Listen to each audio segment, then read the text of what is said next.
सगळे 750 झाडे. 750.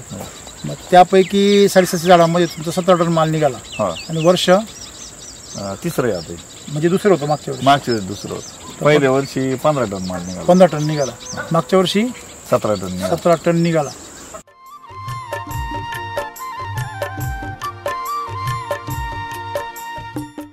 ती 70 रुपयाने गेला ना. 70 रुपये. 7 लाख रुपये झाले का? नाही 11 लाख रुपये. 11 लाख रुपये. 11.5 लाख रुपये. बापरे. 750 झाडांमध्ये 750 झाडांमध्ये एक झाड केवढं पडलं आपल्याला? 1500 5 वर्षे 1,500 रुपयाला. 1,500 रुपयाला पुन्हा गेलं पण. म्हणजे 1600 रुपयापर्यंत एक झाड गेलं. एक झाड. आपण किती खर्च केला होता? मागच्या वर्षी 400 450 500 रुपये झाला असं एका झाडावर. एका झाडावर टोटल सगळा मजुरी बिजुरी सगळं. अच्छा. म्हणजे 500 रुपये जरी गेले तर हातामध्ये 1500 रुपये आले. 1600 आले. म्हणजे 1100 रुपये झाडामागे उरले. म्हणजे 7.5 लाख रुपये जरी उरले आपल्याला. 7 लाख रुपये नफ्यात राहिले. किती मोठी गोष्ट आहे. म्हणजे तुम्हाला जरी म्हटलं बाकीची काही शेती नाही असं जरी म्हटलं तरी चालेल. तरी एवढ्या एका शेतीवरती 7.5 लाख भागिले 12 महिने. 12 सक 72 60,000 रुपये पगार महिना पडला.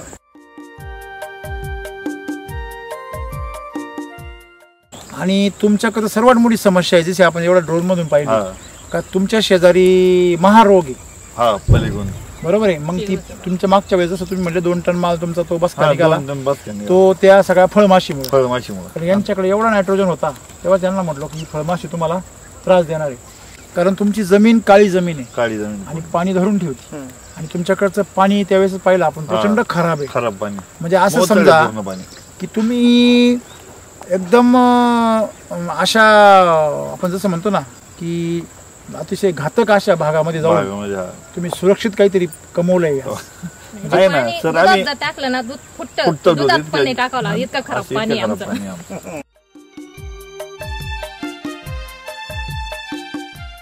हे पाणी तुम्ही दुधात टाकू शकत नाही. नाही ना दुधात टाकू शकत नाही. हे पाणी पचवलं आमच्या डाळिंबात झाडांनी. क्या बात. कारण जेवढे म्हणजे रासायनिक प्लॉट आले ना ते काय सगळे टेन्शन मध्ये वातावरणात झाले ना. सगळे टेन्शन मध्ये. त्यांची इतकी आळी आहे इतकी औषध मार आपल्या एक सुद्धा आळी नाही. म्हणजे लोकांना भयंकर त्रास आहे. भयंकर त्रास. तुम्हाला सांगू का ते जेवढे औषध मारतील ना तेवढे त्यांचे प्लॉट त्याला लवकर येईल. नाही आले काहींच्या भागात चालू झालंय त्याला आलंय आता वातावरणामुळे. वातावरणामुळे लग्नाचा सीझन आहे तसं त्याला त्याचा सीझन झाला.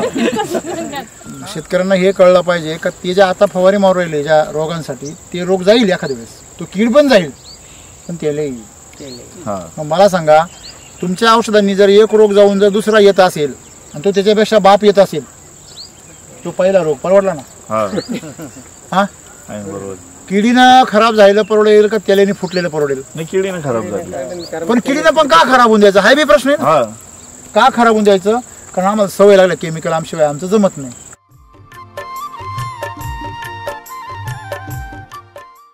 लक्ष्मी ज्ञानाबरोबर येते आणि पैसा आहे ना हा कोणत्याही मार्गाने येतो. त्याला काही पावित्र्य नाही ना. पैशाला काय पावित्र्य. पण तो पैसा ज्या वेळेस आपण परमेश्वराच्या समोर ठेवतो ना तेव्हा तो प्रसाद बनतो. जेव्हा दुसऱ्याच्या कल्याणासाठी वापरतो ना तेव्हा तो धर्म बनतो. दान धर्म बनतो ना. दुसऱ्याच्या कल्याणासाठी वापरला तर दान धर्म बनतो. तुम्ही स्वतःच्या स्वार्थासाठी वापरला तर तो मग तो फक्त भोगच बनतो पैसाच बनतो. आणि मग शेवटी भोगाला वापरला का मग भोगायलाच लागत. खरे खोटे. म्हणून एक नेहमी लक्षात ठेवलं पाहिजे का तुम्ही पैसा कमवताना तो वाम मार्गाने दुसऱ्याचं शोषण करून दुसऱ्याचं नुकसान करून कमवू नका. तो जर कमवला तुमच्या पुढच्या पिढ्या बरबाद होत्याचे तुमचं आयुष्य सुद्धा बरबाद होऊन जातं. कोण वाम मार्गाने पैसा कमवून यशस्वी झाला आनंदी झाला बघा मला कोणाचं नाव घ्या. हे ज्याला कळलं ना ज्यांनी मातीला जपलं त्यांनी नात्याला जपलं. बरोबर की नाही. पहिलं आपलं पीक जर जपायचं असेल ना पहिलं माती जपली पाहिजे हेच मी सांगतो.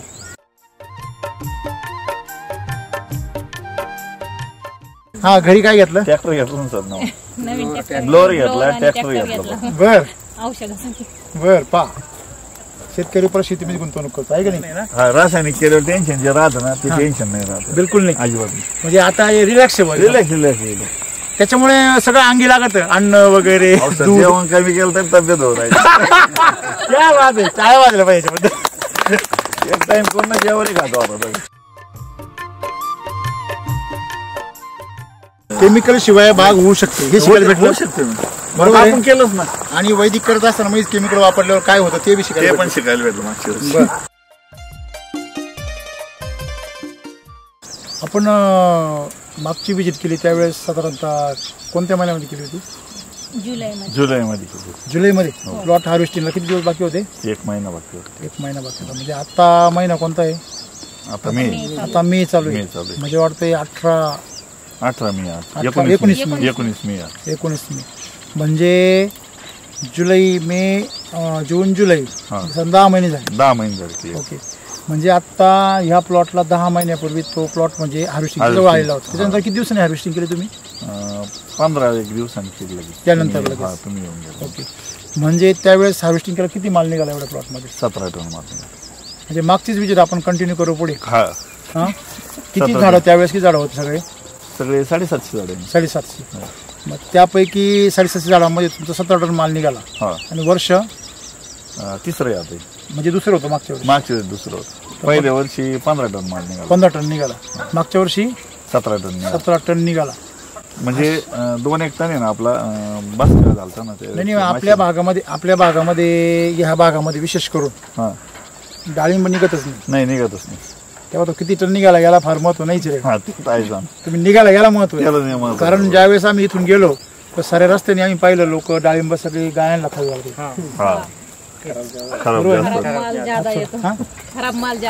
खराब माल सगळ्यांचा त्याच वेळेस मी तेव्हा तुमचा अजून म्हणजे तयार पण झालेला नव्हता. अशी कंडिशन डाळिंबाची होती. आणि मग 17 टन काय भाव दिला तुम्ही? तो 70 रुपयाने दिला त्यावेळेस.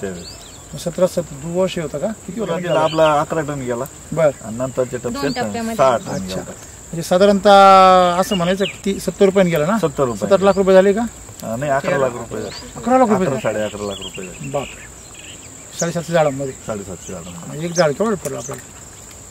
1500. 5 वर्षे 1,500 रुपयाला. 1,500 रुपयाला पुन्हा गेलं पण. म्हणजे 1600 रुपयापर्यंत एक झाड गेलं. एक झाड. आपण किती खर्च केला होता?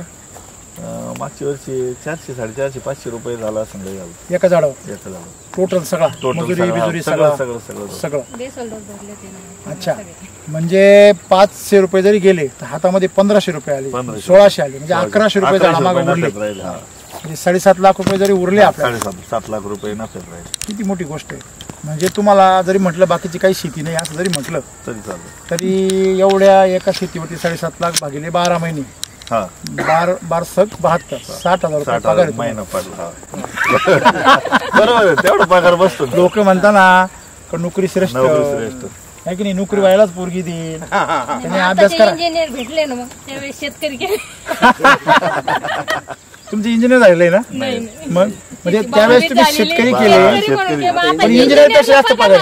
तेवढं पण नाही भेटत स्टार्टिंगला. नाही इंजिनियरला पगार नाही. आता नोकरीच नाही इंजिनियर.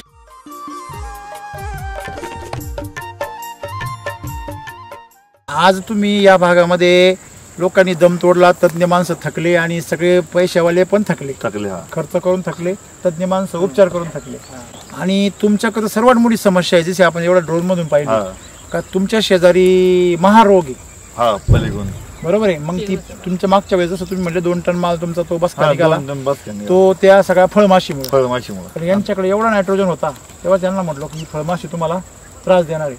कारण तुमची जमीन काळी जमीन आहे आणि पाणी धरून ठेवते.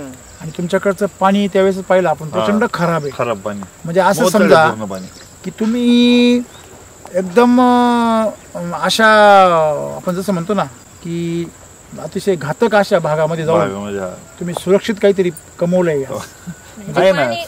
टाकलं ना दूध फुटतं. दुधात पण नाही टाकावं. इतकं खराब पाणी आमचं.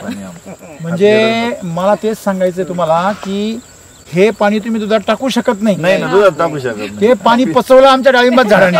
क्या बात. आणि समजा ड्रोन मधून पाहण्याला असं वाटेल यार यांचे तर काही झाडं मेले. यांचे काही झाडांचे शेंडे पिवळे पडले. परंतु सगळ्यात महत्वाची गोष्ट याच प्लॉटनी मागच्या वर्षी आम्हाला 7.5 लाख रुपये नेट नफा दिला. टोटल 11 लाख रुपये झाले पण नेट नफा आम्हाला 7.5 लाख रुपये दिला. ही किती मोठी गोष्ट आहे. आणि तोच बाग या वर्षी पण डाऊलामध्ये उभा आहे. त्याचं सेटिंग जर पाहिलं तुम्ही थिनिंग केलं म्हणता ना. म्हणजे आज तुमचं सेटिंग जे आहे पूर्णपणे किती दिवसात झालंय प्लॉट? आता हा 3.5 महिने झाला. फक्त 3.5 महिने झाले. बाप. बघा म्हणजे 3.5 महिन्यामध्ये ती फुल हिट मध्ये पूर्ण टेम्परेचर ह्या वर्षी खूप टेम्परेचर नाही ह्या वर्षी म्हणजे 42 डिग्री म्हणजे 42-43 आता आम्ही गाडीत आलो ना तर श्रीरामपूर मध्ये 41 डिग्री टेम्परेचर गाडीत होतं रस्त्याने आहे ना. म्हणजे एवढ्या टेम्परेचर मध्ये बाग उभी राहणंच अवघड आम्ही रस्त्याने आलो तर सगळे वावर पडी गेलो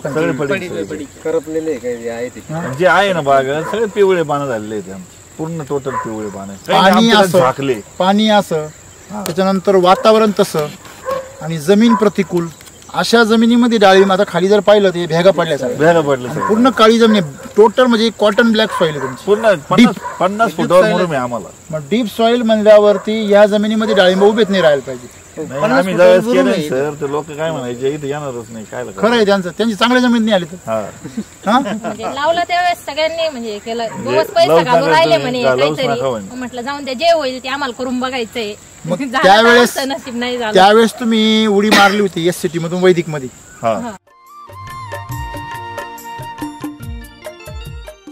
तुम्हाला काय वाटतं जर SCT जर असतं तर एवढं सक्सेस मिळालं असतं? कारण SCT एवढा अनुभव नाही सर आपण एकच वर्ष SCT तुम्ही तो SCT मध्ये तुम्ही वैदिक मध्ये आलो नाही तुम्ही एक प्रयोग केला होता ना. हा तो प्रयोग केला होता येता वाचला ना थोडाच म्हणजे नंतर आपण ज्यावेळेस बाग खाली केला ना एक पण नाही तुमचा व्हिडिओ जसा तसाच छापेल माझ्या डोक्यामध्ये तसाच पुढे चालू केलाय बरोबर आहे ना. ते खरं आहे ते म्हणजे 10 महिन्यापूर्वी जी कॅसेट थांबली होती ती कॅसेट आज परत चालू केली. त्याच्यामुळे फार बारीक निरीक गोष्ट मला माहिती आहे की मी काय काय बोललो होतो आणि काय काय पाहिलं होतं. तुमच्या मागे कढई हे बी बोललो होतो. तुम्ही जी छाटणी केली आहे कढई छाटणी म्हणजे तुम्ही सेंटरला खुलं केलंय सगळं खुल्लंय त्यांच्या मागे बघा पूर्ण खुल्लंय. मग ड्रोन मधून पण पाहिलं आपण मध्ये खुल्लंय प्रत्येक झाड जे मध्ये जागेवर कलई सारखं बघा. त्याच्यामुळे सूर्यप्रकाश भरपूर मिळतो आणि सगळ्यात महत्वाची गोष्ट म्हणजे की सेटिंगला प्रॉब्लेम येत नाही. बरोबर आहे. ह्या सगळ्या ज्या गोष्टी आता तुमच्या मालाची सेटिंग जर पाहिली 3 झाली इथं समजा हे सगळे फळांची क्वालिटी 12 आहे काही काही ठिकाणी बरोबर आहे ना. फांदीला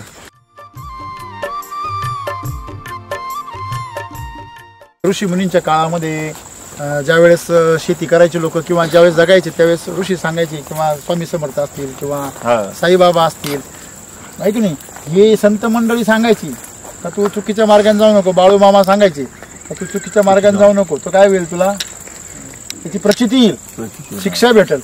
तशीच आहे ना काहीतरी आहे ना शिक्षा भेटली.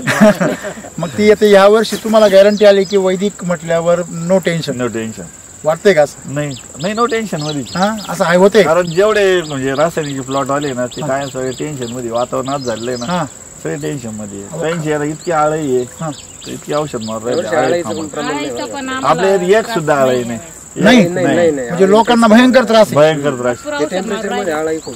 तुम्हाला सांगू का ते जेवढे औषध मारतील ना तेवढे त्यांचे प्लॉट त्याला लवकर येईल. नाही आले काहींच्या भागात वातावरणामुळे लग्नाचा सीझन आहे तसं त्याला त्याचा सीझन झाला. आता लग्नाचा सीझन आल्यावरती जसं भाजीपाल्या सगळं दूध सगळ्या पदार्थांचं जसं नाही का त्याचं सगळं कार्यक्रम होतो तसा त्याला वातावरणामध्ये लगेच येतो. शेतकऱ्यांना हे कळलं पाहिजे का ते ज्या आता फवारी मारू राहिले ज्या रोगांसाठी ते रोग जाईल एखाद्या वेळेस तो कीड पण जाईल पण त्याला येईल. मग मला सांगा तुमच्या औषधांनी जर एक रोग जाऊन जर दुसरा येत असेल आणि तो त्याच्यापेक्षा बाप येत असेल तो पहिला रोग परवडला ना. हा बरोबर. किडीनं खराब झालेलं परवडेल का त्याला फुटलेलं परवडेल? नाही किडीनं खराब झाली पण किडीनं पण का खराब होऊन द्यायचं हा बी प्रश्न आहे. का खराब होऊन द्यायचं? कारण आम्हाला सवय लागल्या केमिकल आमशिवाय आमचं जमत नाही. आमच्या डोक्यात हे घुसत नाही. रासायनिक सोडीतच नाही काही. आता मला सांगा की तुमच्या रक्तात बसले DNA मध्ये गेले तर रासायनिक शिवाय शेती होऊ शकत नाही. ह्या पाटलांची कशी काय ह्या जोडीला कधी जादू येते. आपल्या काही लोकांना सवय काय की समजा आता आपण काय करतो शेतकऱ्याला डिस्ट्रीब्युशन देतो मग ती डिस्ट्रीब्युशन चालू झाली का मग तो म्हणतो अरे माझ्या बरोबर आता 500 लोक जोडले आणि मग दुसऱ्या कंपनीवाला येतो तो म्हणतो सर आपलं चालू करा आपलं तर 25% 10% तुम्ही काय 10% देते. आपण पैसे देत नाही ना मार्जिन जास्त नफा देत नाही कारण आपल्याकडे मार्जिनच नाही मग आपण देत नाही. आणि आपण व्हिजिट करायला सांगतो आपण मीटिंग करा म्हणतो त्या शेतकऱ्याला सांगतो शेतकऱ्याला व्हिजिट करा त्याला ट्रेनिंग द्या त्याचा प्लॉट सक्सेसफुल आणा ते म्हणते यांच्या काही एवढी डोक्याला ताप आहे, वरून मार्जिन कमी, त्यापेक्षा आपले एवढे 500 शेतकरी चालू जाऊ तिकडं. ते चालू करत्या, त्यातले जो 10-20% शेतकरी शिल्लक राहते, बाकी सगळे परत आपल्याकडे येतं. नाही सर, 20% पण नाही जात त्यावेळेस. माझ्या अनुभव सांगतो मी, त्यावेळेस आज पण कोणी जात नाही ना. आज आता तर कोणी जात नाही. झालं ना, चक्र झालं ना, पैसे देऊ नका, बाग गेल्यावर पाहिजे, तरी पण नाही घेतलं. नाही, बाग कुठे गेल्यावर पण मसनात गेल्यावर आता हे गेली मसनामध्ये. हा एवढं पहिले आपण का सर बाग कुठे गेल्यावर पैसे द्या. प्लॉट खाली झाला का म्हणजे तुमचा, मग पैसे द्या. हे खाली व्हायला प्लॉट राहायला पाहिजे ना म्हणून, तुम्ही बी राहिले पाहिजे आहे की नाही. बाबा जायचं, दशमे जायचं, रिझल्ट भेटले सर, सोडायचं, कंपनी जायची आणि बागाही जायची. असं एक झालं सर, आपलं कस्टमरच आहे, मला वाटतं पोयगावच्या कोळपेवाडी तिकडे. म्हणजे मी त्यांच्या म्हणजे बाकीच्या तोडून ऐकलं, त्यांनी बाग ओपाडला तरी तो सांगतो एसटीटी वापरा म्हणून. त्यांनी बाग ओपाडला तरी तो सांगतो शेतकरी की तुम्ही एसटीटी वापरा, टेक्नॉलॉजी वापरा, तीच वापरा. त्याला अनुभव आहे, म्हणजे त्याचा बाग नाही सक्सेस झाला, पण त्याला अनुभव आहे काय तरी, तो तेवढा अनुभव. हा, कमीत कमी आपलं शेपूट कापून गेलं, दुसरं तरी कापून गेलं. बरोबर आहे की नाही. म्हणजे हे अशा प्रकारचे सज्जन शेतकरी राहतात काही काही. शेवटी या जगामध्ये सत्य आहे म्हणून तो जग चाललंय ना. म्हणजे कसं होतं, माझ्याकडे जो डॉक्टर होता पहिल्या वर्षी, त्यांनी मला सांगितलं, तो म्हणतो त्याचा बाग उपटून गेला म्हणे, तरी तो म्हणतो एसटीटी वापर. बरोबर आहे की नाही. मग ही ताकद कशाची, सत्याची ताकद आहे. ही ताकद सत्याची, कारण ते सत्याबरोबर चालतं ना. आज तुमच्याकडे एवढी प्रतिकूल परिस्थिती आहे का इथे बाग सक्सेसफुल होऊ शकत नाही. का बरं होऊ शकत नाही? पाणीच नाही. दुसरी गोष्ट, माती पूर्णपणे सॉइल खराब झालेली पूर्णपणे. याच्यामध्ये इतने बुरशी आहे ना भयानक, एवढ्या भयंकर बुरशी आहे याच्यामध्ये. याच्यामध्ये तुम्ही मका शिळून, ऊस शिळून दुसरं काहीच नाही घेऊ शकत. बरोबर आहे, बरोबर आहे. दुसरं काहीच येऊ शकत नाही या मातीमध्ये. अशा मातीमध्ये तुम्ही शेजारी लोकांनी प्रयोगच केले नाही तर संपले ना ते. म्हणजे याचा अर्थ काय होतो की हे जे फापलवणारे लोक आहे, यांना 1 वर्षामध्ये किंवा 6 महिन्यामध्ये श्रीमंत व्हायचे. बरोबर आहे. मग ज्यांना पैसा पाहिजे त्यांना कधीही लक्ष्मी मिळत नाही. लक्ष्मी ज्ञानाबरोबर येते, आणि पैसा आहे ना हा कोणत्याही मार्गाने येतो. त्याला काही पावित्र्य नाही ना, पैशाला काय पावित्र्य. पण तो पैसा ज्या वेळेस आपण परमेश्वराच्या समोर ठेवतो ना, तेव्हा तो प्रसाद बनतो. जेव्हा दुसऱ्याच्या कल्याणासाठी वापरतो ना, तेव्हा तो धर्म बनतो, दान धर्म बनतो ना. दुसऱ्याच्या कल्याणासाठी वापरला तर दान धर्म बनतो. तुम्ही स्वतःच्या स्वार्थासाठी वापरला ना, तर तो मग तो फक्त भोगच बनतो, पैसाच बनतो. आणि मग शेवटी भोगाला वापरला का मग भोगायलाच लागत. खरे खोटे. म्हणून एक नेहमी लक्षात ठेवलं पाहिजे का तुम्ही पैसा कमवताना तो वाम मार्गाने, दुसऱ्याचं शोषण करून, दुसऱ्याचं नुकसान करून कमवू नका. तो जर कमवला, तुमच्या पुढच्या पिढ्या बरबाद होत्याचे, तुमचं आयुष्य सुद्धा बरबाद होऊन जातं. कोण वाम मार्गाने पैसा कमवून यशस्वी झाला, आनंदी झाला, बागा मार्ग कोणाचं नाव घ्या, क्षणिक सुखी. हे ज्याला कळलं ना, ज्यांनी मातीला जपलं त्यांनी नात्याला जपलं. बरोबर की नाही. पहिलं आपलं पीक जर जपायचं ना, पहिलं माती जपली पाहिजे, हेच मी सांगतो.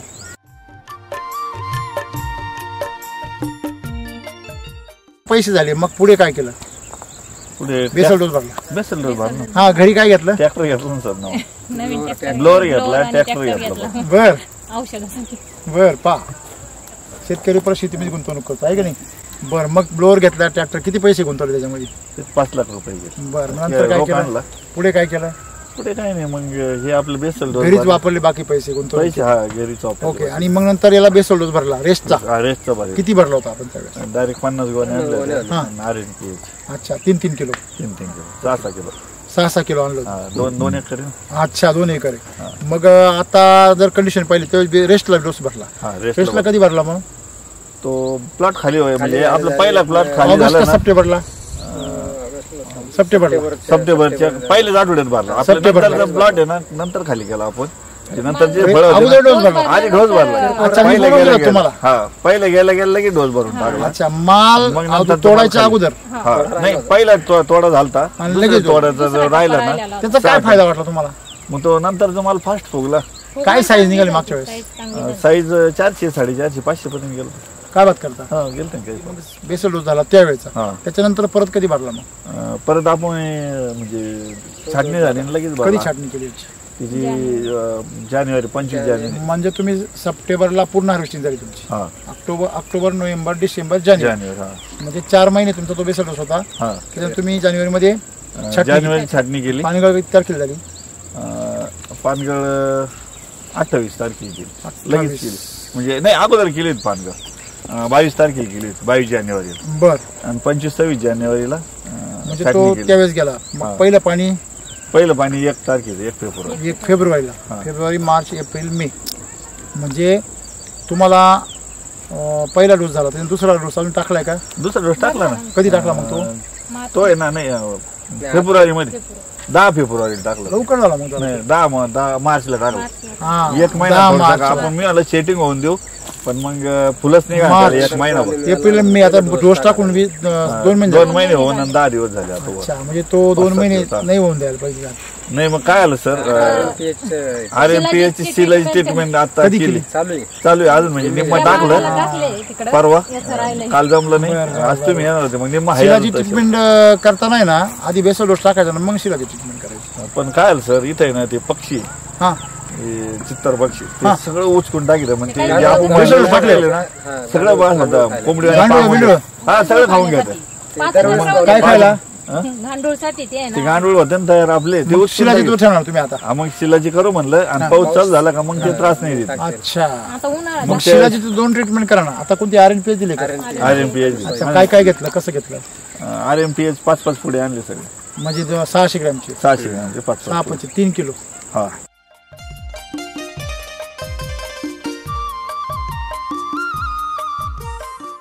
शिलाजी ट्रीटमेंट मध्ये म्हणजे तुम्ही RNPH टाकलं हो. की लागोपाठ 8 दिवसांनी लगेच LSQ टाकून द्या. चालेल आलं लक्षामध्ये? वरून ना. हा वरून असं ड्रेंचिंग करून. म्हणजे काय होईल, हे टेम्परेचर पाऊस ह्याचा काही दुष्परिणाम नाही होणार. आणि हे जे पाणी आहे ना फक्त 8 दिवसामध्ये लगेच हिरवे होतील. लगेच 8 दिवसामध्ये लगेच. दुसरी एक गोष्ट, तुम्हाला झाडांची जी फळांची साईज आहे ना ही फटाफट होती LSQ. हे 2 ट्रीटमेंट झाल्या का मग तुमचा बेसल डोस येतोच आहे. हा बेसल जून मध्ये भरायचं. पाऊस एक झाला समजा थोडंसं गार झाला का लगेच भरायचं. 1 नंबर. म्हणजे थोडक्यात तुमचं त्यापासून आतापर्यंत 3 बेसल डोस झाले. 2 झाले. 2 झाले 2. हा अजून एक अच्छा, करायचं. म्हणजे रेस्टचा 1, धरायचा 1 धरायचा आणि एक, आताच 1. आताच एक. तसे 3 व्हायला पाहिजे होते पण ते जरा लेट झाल्यामुळे लेट करायचंय तुम्हाला त्या हा पक्षामुळे. नाही ते पक्षामुळे ते काय होतं वाईल जातं ना सर ते. बरोबर.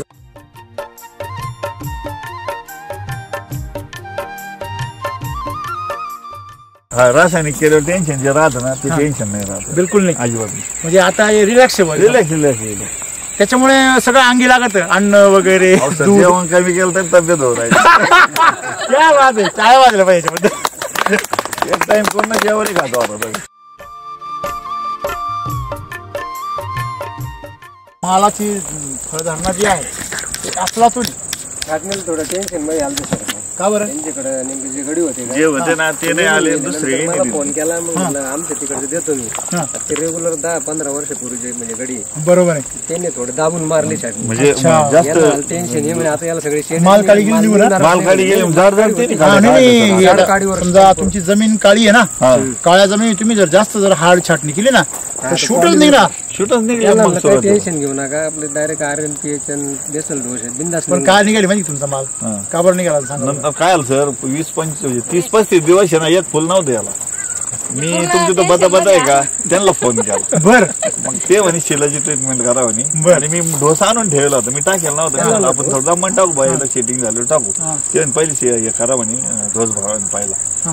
आणि मग शिलाची ट्रीटमेंट करा म्हणे. हा. मग ते आपण ते येतच भरून टाकलं म्हणलं आणि शिलाची ट्रीटमेंट करणार. मग आता शिलाची ट्रीटमेंट ते म्हणे लगेच भरा म्हणे. मग लगेच चालू केलं भरा. तुम्ही त्यावेळेस जर समजा लगेच शिलाची ट्रीटमेंट केली असती ना हा तर तुम्ही त्यांचं ऐकलं नाही. तुमची साईज किती असते माहिती का आता? कमीत कमी 60-70 असते. आम्ही ते डोस मध्येच मिक्स करून भरले. गेले डोस आणून ते वेगळं. टाकलंच नाही लवकर. शिलाजीचं वेळ म्हणजे LSQ म्हणले ना ते. हा ते दोन्ही करायला लावले तुम्हाला. दोन्ही मग तुम्ही ते डोस मध्ये मिक्स केले का?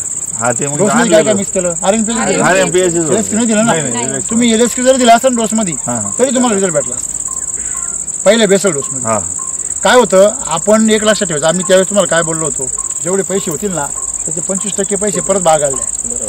पण आठवतं का? हा बोलले तुम्ही. तुम्ही तो ब्लोअर नसता घेतला तरी चालला असता, पण ते 25% पैसे त्यालाच द्यायचे. का म्हणतो मी? पा तुम्ही ज्या वेळेस समजा आज त्याला जर तुम्ही त्यावेळेस खर्च केला समजा किती 500 रुपये, म्हणजे 3-3.5 लाख रुपये खर्च. ह्या वेळेस तुम्ही त्याला समजा आता पण किती खर्च केलाय? 2-1 लाख झालं बरोबर आहे ना. 2 लाख रुपये म्हणजे 7,721 म्हणजे 180-90 रुपये आणि 280 आसपास. बरोबर आहे. आता शेतकरी काय करता, पूर्वीच्या काळचं गरीब म्हणजे त्या 200 रुपये 250 रुपये खर्च करता आणि त्याच्यामध्ये शेती यायला पाहता. ठीक आहे, तुमची जमीन जर कोरडी असेल, सुपीक असेल आणि तिथं रेग्युलर वापर असेल तर ती 250-300 रुपये झाड येईल बी. पण आता तुमची जमीन कशी झालेली आहे, इथं खराब झाली, आजूबाजूला पाणी खराब आहे. अशा कंडिशन मध्ये तुम्हाला खर्च हा 500 रुपयाच्या आसपास येणारच आहे. बरोबर आहे की नाही? मग आता तुमचा खर्च अजून 220 रुपये 10 रुपये शिल्लक आहे. मग त्याच्यामध्ये जर तुम्ही ह्या जर ट्रीटमेंट केल्या तर तुमचे साईज वेगाने पकडते ना. जो माल तुमचा 6 महिने घेणार आहे तो 5 महिन्यात निघून येईल. बरोबर. तुम्ही का वाट बघता? कारण आम्हाला सवय लागली का येतोय बा. बघा तुम्ही, आपण काय म्हणतो, भिजत घोंगडे घालून नका ठेवू. लोक काय म्हणतात, समजा एखादा व्यवहार असेल किंवा एखादं स्थळ असेल आणि ते जर ते सारखे जेव्हा टप्पे देत असतील पुढचे, ते काय म्हणते, भाऊ ते भिजत घोंगडे घालू नको, निर्णय घे काहीतरी, एक तर हा म्हण नाही तर नाही म्हण. बरोबर की नाही? तसं हे झाड सुद्धा आपल्याला म्हणतं, भाऊ भिजत घोंगडे घालू नको, तुला एक तर यायचं डोसलं तर देऊन टाक, नाही तर देऊच नको, म्हणजे मला तरी रोग येऊन मरायला खाली गाळा. बरोबर की चूक? मग तसं ह्या झाडाला वेळच्या वेळी जर अन्न भेटलं, आता आज बघा प्रतिकूल परिस्थिती बाग आलाय, त्याच्या भरोशावर नाही राहायचं. तुम्ही जो त्याला द्यायचं ते त्याला देऊन टाकायचं. भले तुमच्याकडे शेवटी द्यायला काहीच नाही राहू द्या. काय होतं, त्याच्याकडे ताकद जर असेल, आज तुमची काडी जर पाहिली, किती सुंदर काडी, पण तुम्ही इकडे तुमच्या मागं चमकते किती काडी जी आहे, इकडे बघा अभि काडी बघा किती सुंदर. माल बघा तरी पण काडी बघा, आहे का? पूर्ण कशी काडीचा कलर कसा आहे, चोपडी आहे. तुम्ही जा कुठल्या बागेमध्ये, अशी काडी दाखवा मला. रेषा राहत्या, सुरकुटीला राहते, म्हाताऱ्या माणसासारखी. सगळ्यात मेन गोष्ट, सगळ्यात ताकद कशावर आहे? काडीवर, खोडावर. तुमची काडी कशी आहे? मजबूत आहे की नाही? काडी मजबूत.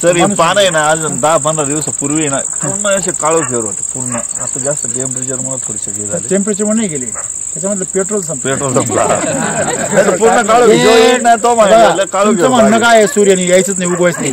तुम्ही आपण नाही उगवणार म्हणून, ते आहे की नाही? तो त्याचं काम करतोय, आपण कुठेतरी कमी पडतोय. तुम्ही जर समजा म्हणजे मागच्या वर्षी तुम्ही 3.5 लाख रुपये खर्च केला, बरोबर की नाही? मग 11 लाखामध्ये लगेच 25%, मग 3 लाख रुपये बाजूला काढून ठेवायचं. हे गणित करायचं. पण आता यावेळेस काय दुष्काळ पडला, मका घ्यावं लागली, लाखभर रुपये तिकडे गेले साऱ्याला. तसं नाही, एक असं करायचं, अशी रक्कम फिक्स टाकून द्यायची का ती फक्त भांडवलाच वापरता आली पाहिजे. एक असं कडक निर्णय घ्यायचा. भांडवल तुमचं जर तयार राहिलं ना, तुम्हाला कोणती गोष्ट करताना तुम्हाला टेन्शन नाही राहणार. मग अशी झाडं वीक नाही होणार. आता तुम्ही जे म्हणले जास्त माल दिला तेच झाड आहे, तेच झाड आहे, ज्यादा मला तेच झाड आहे. हे सगळं माहिती आहे ना, माहिती आहे. मग त्यांना ज्यादा द्यायचं ना आपण. ज्यादा माल दिला त्यांना ज्यादा द्यायचं. नाही, डोस भरताना पण जास्तच भरले त्यांना आम्ही, जास्त. म्हणजे रेस्ट मध्ये ज्यावेळेस भरायचं ना, तेव्हाच त्याला LSQ वगैरे देऊन टाकायचं. केमिकल शिवाय बाग होऊ शकते, हे शिकायला भेटलं शकते. बरोबर, आपण केलंच ना. आणि वैदिक करत असताना म्हणजे केमिकल वापरल्यावर काय होतं ते बी शिकायला भेटलं मागच्या वर्षी. त्याच्यानंतर अजून तुम्हाला हे शिकायला भेटलं की किती जरी वातावरण प्रतिकूल असेल आणि झाडात जर ताकद असेल तर एक सुद्धा ड्रॉपिंग नाही झाली. बरोबर. हा, बाकीच्यांची इतकी ड्रॉपिंग, एक सुद्धा असं किडाचं फळ नाही, एक सुद्धा आम्ही तोडलं सुद्धा नाही. तितकं फळच नाही. आजूबाजूला सगळे परेशान, सगळे लोक 15 दिवस झाले, 8 दिवस झाले. काळी जमीन असून किती विशेष गोष्ट आहे. एक सुद्धा स्प्रे नाही झालेला. मी जे गेल्या 5 वर्षापासून 9 वर्षापासून सांगतो का केमिकल हेच रोग आहे, केमिकलच कीड आणतं. किती काय खोट आहे. किडींना खायला अन्नच नाही ना त्यांचं. म्हणजे इथं जर किडींना खायला अन्नच नाही तर ती आळी येईल कशाला? हा, बरोबर आहे की नाही? म्हणजे आपण कसं म्हणतो, घरमाशी किंवा मुंग्या कधी होता, जेव्हा तुम्ही खरकट सांडवता. हे खरं आहे खोटं आहे? तुम्ही 2-2 तासाला 3-3 दिवसातून झाडत असेल तर मुंग्या, म्हणजे खरकट टाकायचं आणि वरून म्हणायचं हे मुंग्याला येऊ राहिलं. महान औषध फवारा घरामध्ये. आम्ही ज्यावेळेस शेंडा काढत होतो ना, बाय लावलेलं होतं त्याच्यावरती इतका मावा पडलेला होता ना शेंड्याला खूप मावत हा, म्हणजे हात पूर्ण खराब व्हायचे पूर्ण ते हात आता काळे पण व्हायचे. तुम्ही ना पहिलं औषध मारून घ्या. औषध मारून पण ज्यावेळेस सिटिंग झाली ना म्हणजे एक असं सुद्धा वाटलं फळ की असं कुठं यावेळेस चाटेल नाही फळाचे आम्हाला. चाटलेले निघणार आहे आता ह्यावेळेस आणि जे भरपूर खराब म्हणजे पण. सगळ्यांच्या याच्यावर आबाळचं वातावरण होतं ना पण एक पण फळ तसं खराब निघालं ते बाकीचे नाही. सगळे असे चट्टे पडले असे म्हणजे सगळ्यांवर chemical वाले. ना बघा लक्षात घ्या केमिकलवर आबाळाची काळी छाया आहे हा आणि वैदिकवर आबाळाची माया आहे. माय काय बदल आहे? फळ मला त्या दिसलं नाही माव्याचा चाटेल. काहीच आम्हाला त्रासच नाही झाला तो इतका मावा इतकं होता. मावत माउथ लॉक सिस्टीम आहे ना मी तुम्हाला ते सांगतो ना नाही असं असतं शेवटी बघा SCR म्हणतो ना सिस्टमॅटिक ॲक्वायर रेजिस्टन्स तुम्ही जर भाऊक भाषेने गेले तर असं आहे हा हा आबाळाची काळी छाया आणि आबाळाची माया माय केमिकलचा काळी छाया वैदिकची माया आणि तुम्ही जर टेक्निकल भाषेत गेले तर आपल्या वैदिकमुळे SCR वाढतो सिस्टमॅटिक ॲक्वायर रेजिस्टन्स ज्याला म्हणतो आपण तो वाढतो म्हणजे झाडाची प्रतिकार करण्याची शक्ती वाढते शक्ती वाढते. मग झाड काय म्हणतं तू माझं उत्पन्न हाय क्वालिटीचं आहे ते तुला परवडणार आहे आईबाई तू येऊन बरोबर माझ्याकडे बेंटेक्स नाही माझ्याकडे सगळं सोनं आहे तुला परवडेल का पाय ती म्हणते नाही माझ्याकडे तेवढा पैसा नाही, मी येत नाही तर असं आहे सोपं ते म्हणजे आळीला जे काही केमिकलचे विषाक्त अंश पाहिजे ते त्याच्यामध्ये रेसिड्यू नाही मग ती येणारच नाही आलं लक्षामध्ये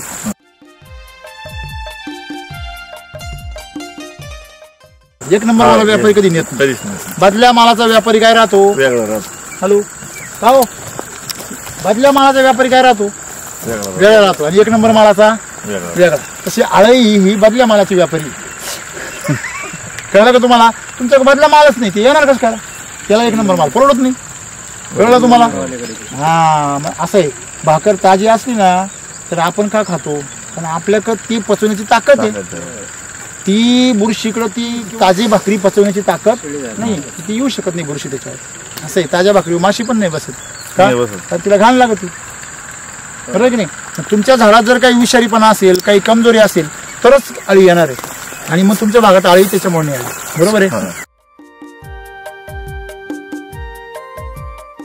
तुम्हाला माग ह्या माशीने का बरं त्रास दिला कारण तुमचं पाणी एक आहे ना हा पाणी आहे. सगळं बदला तुम्ही पाणी कसं बदला नाही बरोबर बरोबर आहे आणि पावसाळ्यामध्ये पाणी पण एक होतं आणि तुम्ही ते म्हटले पाणी पण वाहतं सगळीकडे हा पाणी वाहतं मग पाणी वाहत म्हणलं पाण्यातून सगळे जे फंगस आहे ते सगळे वाहून येतं. बरोबर आहे त्याच्यानंतर सगळ्या प्रकारचे जे कीटक आहे त्यांची अंडी ती पण वाहतात त्याच्यामुळे पाणी सारखं असल्यामुळं तुम्हाला त्याचा जो त्रास होतो त्या त्रासाने तुम्हाला ते डंक बाकी दुसरं काहीच नाही आणि आता तुम्ही जर पाहिलं तो त्रास तुमचा मिटून गेला आता निसर्गानेच मिटवला तो हा